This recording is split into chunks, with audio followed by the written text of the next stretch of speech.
Spots here in downtown Toronto at SMITHEE TV with actor-writer David Ingram. Hi. Hi. What inspired you to get into the acting and writing business? I think, well, ever since I was a little kid, my friends and I were always putting plays on, like on the top of his garage. We would put on like Star Wars plays and James Bond plays.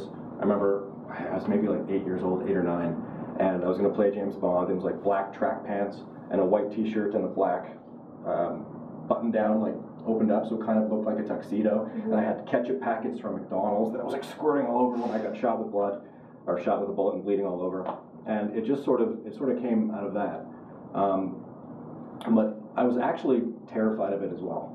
I hated public speaking, which was sort of, it's like the other side of that coin. And I think it was grade 6. I was doing a speech on humor, and I started with a joke that totally bombed. And I remember what the joke was. It was just, ladies and gentlemen, and this is awful. Ladies and gentlemen, it's a bunch of 6-year-olds. Lend me your ears, but if you haven't washed them for a week, then never mind. I thought so. Yeah. And, you know, but I was 11, and it was just crickets. It was just dead silence.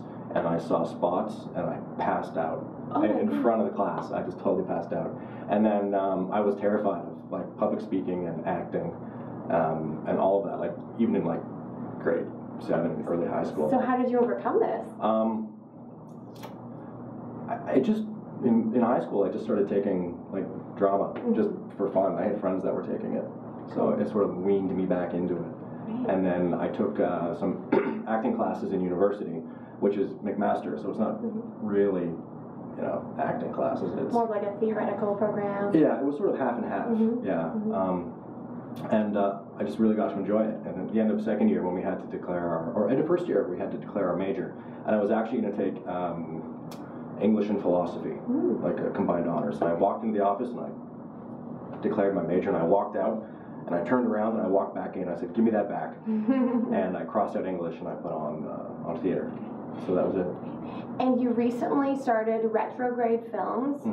Tell me a little bit about what inspired you to start it and how you got together with both Kat and Tabitha and where the idea came from. Sure. Yeah, Retrograde Films we started last year.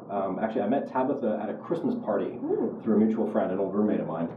And she's a director, and I was just an actor at that point. And she had a script that she sort of thought I looked like the character in it. And so it was like, oh, we should do something together. We wanted to do that film, and it never happened. But there was always something in mind. And in Vancouver, where I live, there's the Crazy 8 Film Festival, where you compete with your team. You have to give them a story idea, and they select 6 teams, which is kind of a waste. It seems like it should be 8, but they only select 6. It's their fail. And if you get selected, then they give you, it used to be $800 and like, I don't know, 800 feet of film, and you've got 8 days, and it was the whole like kind of 8 theme. And we got through to the second round. We did the e-pitch, and then I went in and pitched in person to the panel, and we got that far with this particular story. And that was it. And then we decided just to kind of keep doing it anyway. But we thought we could make this film kind of on our own terms, taking our own time, which is the 10,000 steps. Great. Yeah. And what have some of the challenges been in making a short independent film? Well, there's primarily the 3 of us that created our Retrograde Films. It was just Tab and I originally. We were going to co-write it, but then I ended up just sort of taking over the writing duties. Once we sort of came up with the story together, like the general story arc, then I'm like, no, only the Coen brothers can sort of write together. So let me just do this. You're going to direct it. I'll write it. And it was last Christmas, I gave the script to a friend of mine, Kat Inikai, who's here in Toronto, and just to kind of get her opinion, see what she thought. And she loved it, and she's like, I want to produce it. I want to produce it. She'd never produced anything before, but she's just that person that can get anything done. You know, she's just brilliant. So she kind of came on, and that's what really started the ball rolling. Yeah, so some of the problems, when you've only got 3 people, Kat came out to Vancouver when we were actually shooting it, and we had a very limited crew, a fantastic crew, but really small. We didn't have like a first AD because we couldn't find one. And we had a lighting guy who came in at the 11th hour. We were standing in the running room, which is one of our sets, and we were going to do the location tour with the director of photography. and our lighting guy, Andy. And we hadn't met him before, and we were standing there kind of waiting for him to come in, and he just kind of saunters in. He's got a scarf on and his hat and his sunglasses, and he's like, "So you guys making a movie?" And it was just like the coolest introduction to the coolest guy. So everyone was stretched really, really thin, ultimately. Like our first day of shooting, I was up at, we were going to actually shoot in my apartment that day, which I never do, and I would never do again. No. Did it destroy your apartment? Oh, totally. Totally. And I'm a neat freak. Yeah. Like I have like everything in its place, and I like, you know, coasters are squared off, and you couldn't see the floor in my place. Yeah.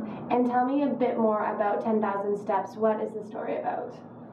It's a story about Henry, who we first meet him, and he's proposing to his girlfriend, and this isn't giving anything away because it's right at the beginning, and she just turns him down flat and breaks up with him. And it cuts to 11 months later, and he's just not able to move forward from this. He's just living this sort of meager life, and he's just retreated from his friends and his family, and he's just not letting himself move forward. And then he sees something that really spins him out, and then ends up back where he proposed and had his heart broken, and his life came crashing down, and this mysterious, magical, one could say, letter is going to fall in his lap that essentially tells him he's got 10,000 steps left to take in his life, and to make them count. So this person that hasn't been able to make any forward progress sort of has to, but can't. So that's his struggle that he's got to deal with. Okay.